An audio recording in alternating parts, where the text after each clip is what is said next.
nan lañu accueillir de façon très positive cette nomination-là. Donc c'est les encouragements et dama leen di ñaan ñu ñaanal ma que ma nekk ma mun a mériter la confiance que mon président et mon premier ministre ont placé en moi. asalaamaaleykum wa rahmatullah mbokki téléspectateurs yi nuyu naa leen ziare leen sama gars yi réaction Awa Boucardi Tall laa leen bëgg indil kàddu yi nga xamante ne seen yëkkati na ko ci coow li nga xamante ne seen mi ngi doon am ci fan yi parce que démb kii di Maïmouna Ndour Faye daf koo dalal fële ca 7TV am na ay kàddu yu fi yëkkati wax na ci wàllum coow bi am ci wàllum nomination laataa ma di leen indil kàddu yi awal yi maa ngi fàttaliwaat nag mbokki téléspectateurs yi sama gars yi ko abonné wul ci chaîne bi bul fàtte abonné bës ko la notification bi tey aimé vidéo yi kon sama gars yi nan dem ñu déglu kàddu yi nga xamante ne ni kii di Awali Tall yëkkati na ko. doo def loolu. madame Maïmouna Ndour Faye. Fall Maïmouna Ndour Faye. Ndour Faye Faye et non pas Fall. Alors vous êtes une intellectuelle nga nekk dans ce pays-là nga nekk une citoyenne jàppoo ne am na droit am say opinion l'essentiel mooy quel que soit le contexte nga mën koo assumer mënoo nekk sociologue nekk une femme engagée dans les questions de genre yaa ngi nekk ci benn institut au Canada boo xam ne loolu la mu am une affaire qui concerne voilà une femme au Sénégal mënoo cee bañ a wax mënoo nekk sociologue te di éviter les sujets de société l'essentiel mooy. Vous m'avez vu éviter des sujets de société. Vous quand on vous a attaqué bii lay bëgg a rey non je suis désolée les sujets de société au Sénégal je m'en occupe. Quand on vous a attaqué gaañ la mosuma la xam mosuma la gis barki dem nga ma woo c'est la première fois c'est notre premier contact tey lañu gisante dama bind un article pertinent. L'attaque contre Maïmouna Ndour Faye c'est une attaque à la liberté de presse. Ma dédié la le 8 mars. Donc vous n'allez pas me dire que je ne me pense pas sur des problèmes de société. Madame, vous ne m'avez pas compris. J'ai bien lu votre contribution et je vous en remercie vivement. Dama ne yow sociologue nga. Waaw. Nga nekk engagé sur les questions de genre. bu amee ay problématiques sociales qui se posent en tant que sociologue c'est très normal que nga wax ci l'essentiel mooy prise de position. Qu'est-ce que vous voulez dire madame? waaw may ma terminer prise de position boo ci mënta def rek ça doit être une prise de position assumée. Est-ce qu'on doit vous flageller parce que da nga am ay prise de position sur des problématiques de l'actualité politico socio-médiatique de notre pays. Flageller en quoi? Quand vous dites que je m'occupe de problèmes de société, quand monsieur Cheikh Oumar Diagne. Non ma ne xaaral bu jaxase ma ne est-ce qu'on doit vous jeter la pierre? Est-ce que dañ la war a bannir?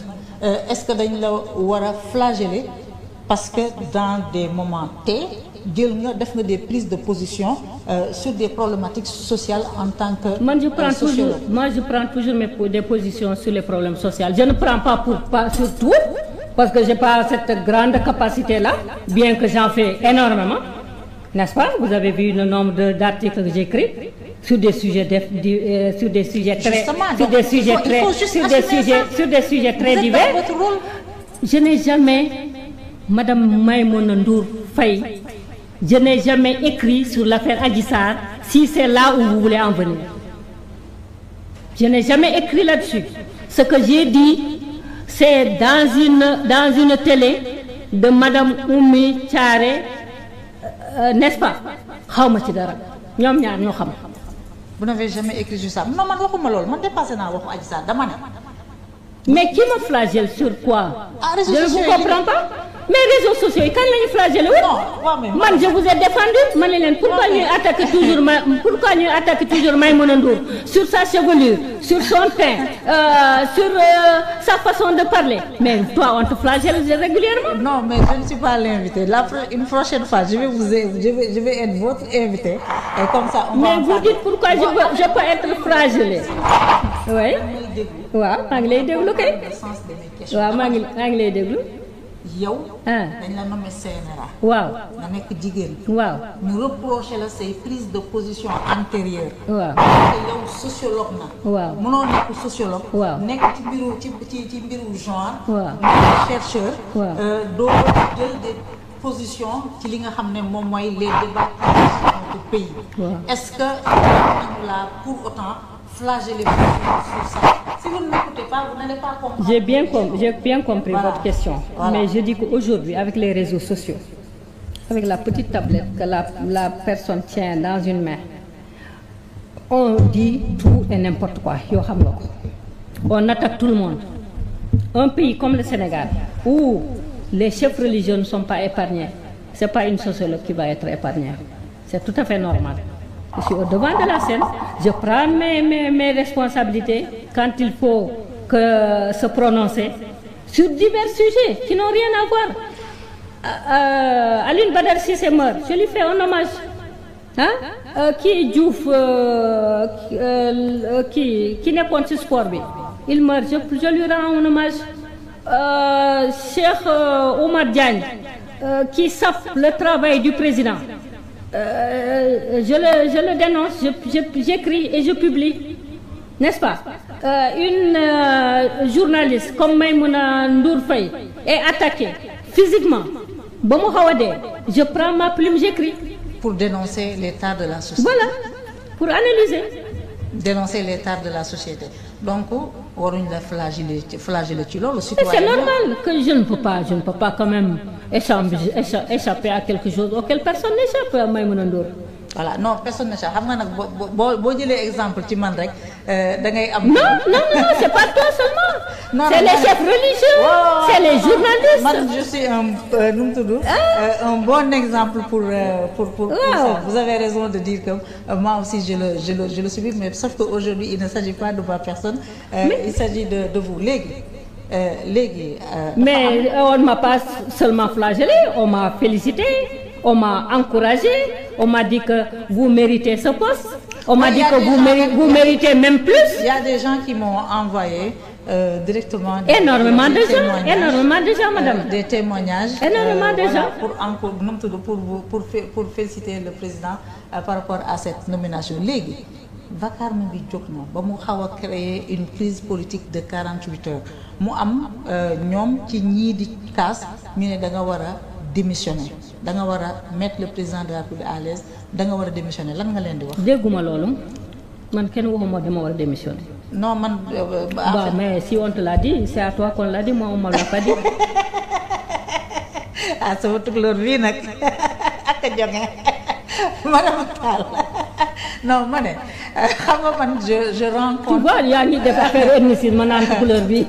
Non sama tukulóor bee tax man séeréer laa ko d'accord sa buuru tukulóor laa. man nag kenn du ma accuser ethniciste parce que man tukulóor yi samay xarit lañ. samay maam lañu samay nijaay lañu. man sama tante kii sëy si suñu kër jigéenu tukulóor la. samay doomu baay seen yaay tukulóor la. man dama am xarit ci ethnie yëpp. Et comme j'ai fait le collège à Ziguinchor, je dis toujours la communauté sénégalaise bi nekk foofu il y a une organisation. Elle est essentiellement composée de gens de la Casamance. C'est là où je milite, n'est-ce pas? Je dis toujours que je suis casamançaise de cœur. De cœur, d'accord. Voilà. Léegi non moi je rencontre dama ne.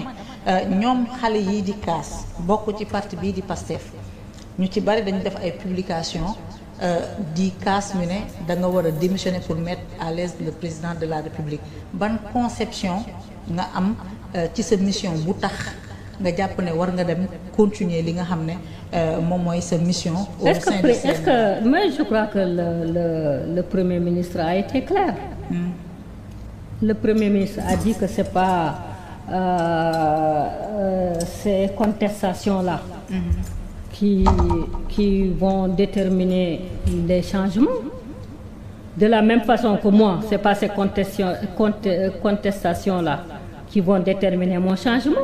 Au contraire, je me fie aux gens qui ont confiance en moi et qui me disent, de par votre formation,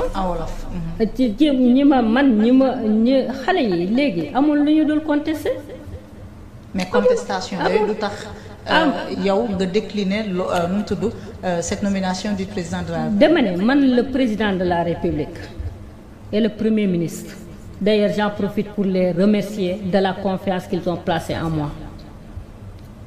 ñi may déglu moo di ñiy wax ñun dañu kontaan ci li ñu la nommé ci poste bi ndaxte ci sa xam-xam ci sa engagement ci sa xarañ xam nañu ni di nga indi quelque chose de plus, di nga apporter une contribution positive, à commencer par mes collègues les professeurs mais aussi les étudiants de l'histoire générale du Sénégal. Nan la ñu accueillir de façon très positive cette nomination-là. Donc c'est les encouragements et dama leen di ñaan ñu ñaanal ma que ma nekk ma mun a mériter la confiance que mon président et mon premier ministre ont placée en moi. waaw kon sama gars yi ñoo dégloondoo kàddu yi muy kàddu yi Awali Tall sama waa ji përiwul sax pour ba ndeysaan man de damaa ñemee tuuti yëkkati ay kàddu ci mbir mi.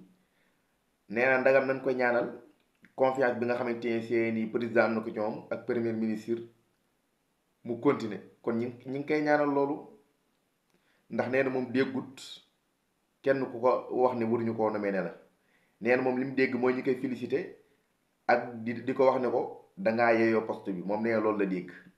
waaw moom daal lu négatif li moom nangu cee ñëw tey ndegam kilifa gi dafa génn démb bërki démb boo yëkkati ay kàddu ma bokkoon ci ne lépp lu mu def noonu la kon Awali yàlla na la yàlla jàppale confiance bi gaay am ci yow ba tax ñu teg la fi yàlla bu seen yaakaar tas lii laa ci mën a wax waaw bëgguma cee gën a sori ndeysaan nan muñ rek yàlla baax